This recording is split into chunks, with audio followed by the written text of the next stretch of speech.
Support for this podcast comes from the Central Valley Journalism Collaborative, connecting communities with the resources, infrastructure, and networks to ensure a vibrant local free press. From KVPR in Fresno, this is Central Valley Daily. It's Monday, November 10th. I'm Elizabeth Arkalian. When the Golden State Killer was arrested in 2018, the news made headlines around the world. Now, a new book chronicles the investigation that ultimately led to his arrest. We go into facts that have never been revealed before with a focus on the victims and the survivors. The Golden State Killer started his crime spree right here in the Valley. We've got a conversation with the book's author coming up in just a moment. KVPR's annual reception for Kern County listeners and supporters is this month. Join us Tuesday, November 18th at the historic Nile Theater in Bakersfield. Hear what KVPR has planned for the future as we mingle over drinks and appetizers. RSVPs are required. Go to kvpr.org/events to reserve your spot. And now to our feature story. True crime is having a moment with gripping, suspenseful podcasts and documentaries.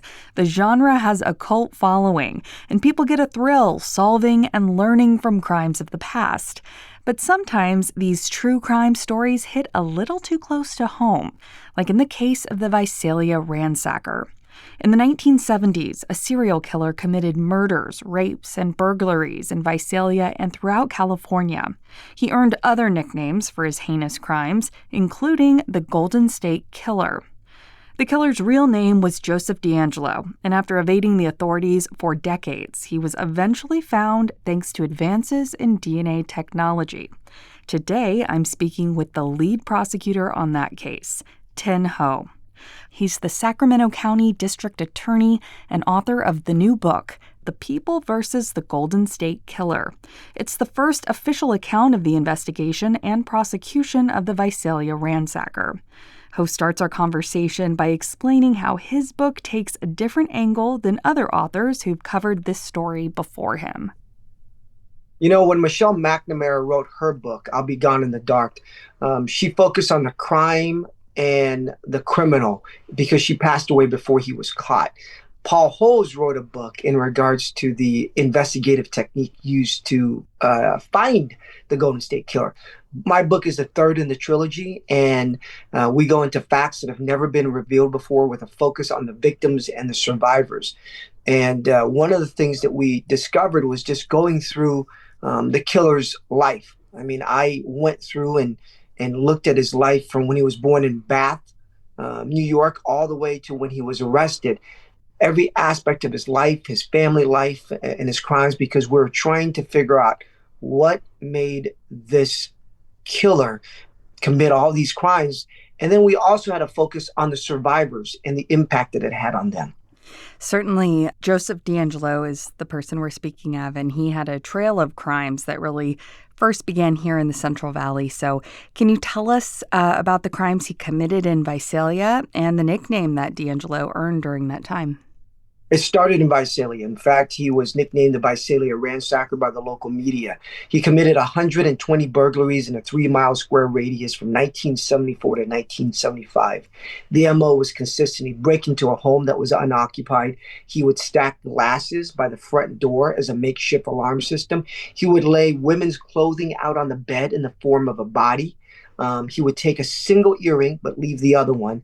In the midst of the ransacking series, he tried to kidnap a 16-year-old girl, Beth Snelling. Her father discovered what was happening, tried to stop him, and that's when he killed Professor Claude Snelling, who was a professor at the College of the Sequoias.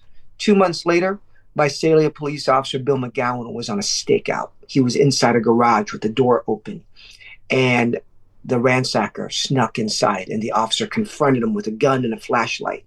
The ransacker put up his hands in the air, took his mask off, and they looked at each other for a moment. And then, boom, the ransacker took off running. The officer was giving chase, jumping him after fence. And finally, the officer, was able to do something that we can't do this in this day and age. He fired a shot into the ground and told the guy to freeze. The ransacker froze, but when he turned around, he shot Officer McGowan. The bullet hit the flashlight of the officer. It blinded him. And when he looked up, the ransacker was gone. But Officer McGowan was able to see the ransacker's face, and it looked familiar to him. And this is something that people don't know. Joseph D'Angelo, the Visalia ransacker, was a police officer in Exeter during that time. He was on the task force to find the ransacker, and he was the ransacker. And so he was helping out from time to time. And that's like the stuff of movies, right? It's really a creepy tale on so many levels, especially for the community during that time, because so many homes were invaded. You know, I want to pivot to how we caught him, which is an interesting tale as well, right? Absolutely. So we developed a new technique called investigative genetic genealogy. If any of your listeners or viewers ever use 23andMe, Ancestry.com, right? You take that swab, you send it in. So what we did was Paul Holes, who was my colleague in Contra Costa, he was a criminalist. He came up with this idea. Let's find some crime scene DNA, convert it into a special profile called a SNP profile, SNP, single nucleotide polymorphism. It measures 1 million areas on your chromosome, and then it uploads it into a genealogy database where it compares that SNP profile with other ones. The more places you have in common with somebody, the more closely related you are. So we took some DNA from a Ventura rape case, murder case, Lyman and Charlene Smith. And so we took that, uploaded, converted it into a SNP profile, uploaded it, and then came up that he was related to somebody as a distant cousin. So now we had a distant cousin of the killer on this family tree, and we built the family tree. Okay, who's that cousin's brothers and sisters? Who are their parents, their grandparents, great-grandparents, uncles and aunties? So we built this massive family tree all the way down to the other side where you had the killer.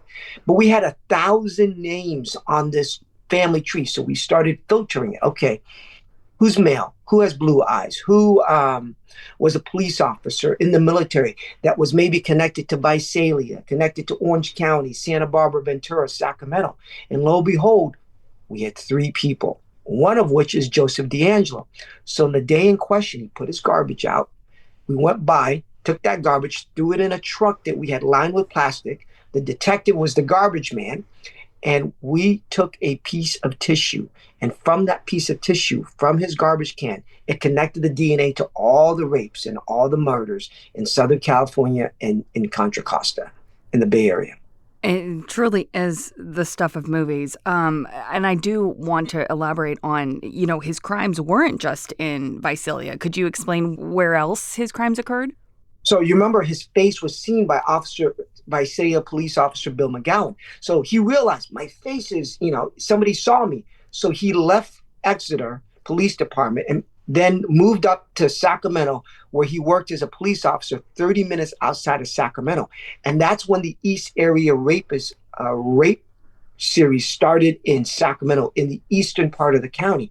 And there were 50 plus sexual assaults, all in Northern California. He would break into homes where there was a man and a woman. He would have the wife tie up the husband. He'd tie up the wife. He'd eat their food, drink their beer, just like in Visalia. And then what he would do is he would remove the wife. He'd make the husband get on all fours. And for your viewers that may be sensitive to this, I just want to give a warning. He would lay a blanket on the husband, stack glasses and plates on the husband, and whisper in his ear, if I hear anything drop or break, I'll kill everybody in the house. Then he would sexually assault the wife multiple times. And when he left, he took one earring, but left the other one, just like in Visalia. And then his face was seen in a murder up here in Sacramento. And so he started committing crimes in Southern California, where he received the nickname, the original Night Stalker. He had murders and rapes in Ventura, in Santa Barbara, and in Orange County.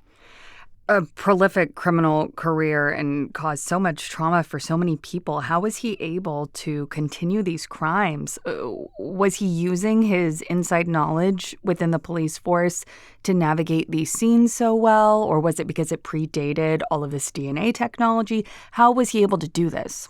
Great question. First, he was a police officer for many years during his crime spree.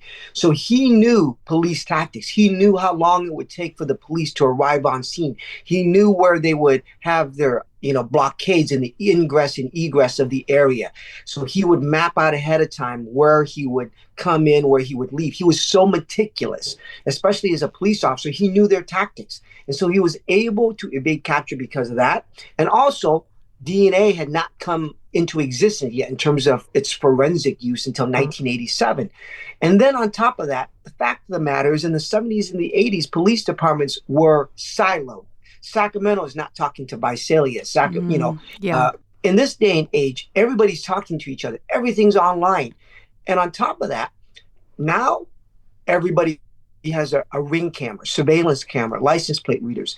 I don't believe that he could have committed the sheer scope of his crimes today, unlike he did back in 1974 to 1986. Now, you actually helped lead the prosecution against DeAngelo, so when you were working on the case, was there a particular story that left an impact on you? Absolutely. So, first time I showed up to court, before that, I had read about the very first rape victim in Sacramento. Her name was Phyllis.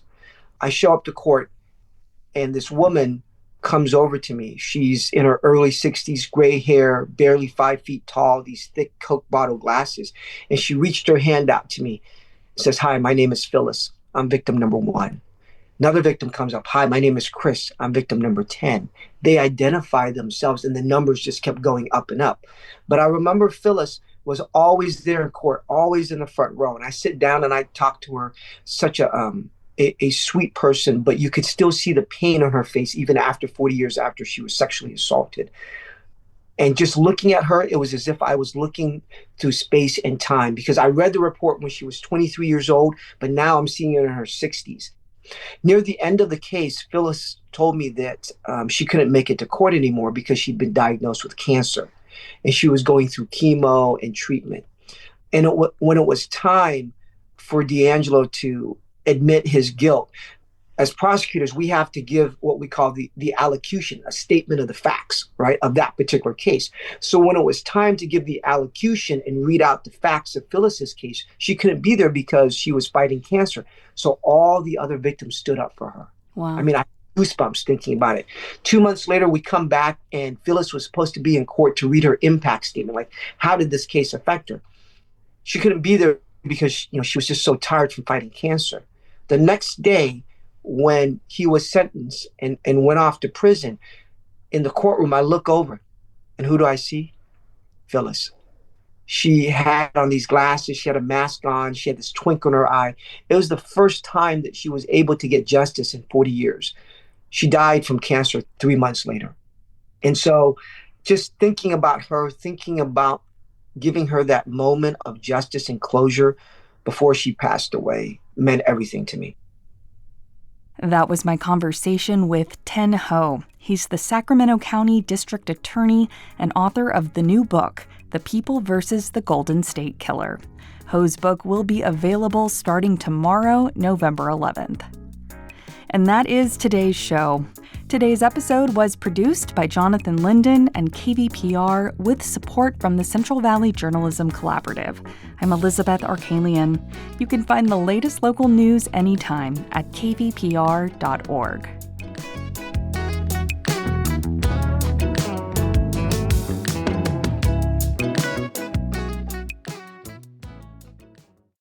Sources and methods, the crown jewels of the intelligence community. Shorthand for how do we know what's real? Who told us?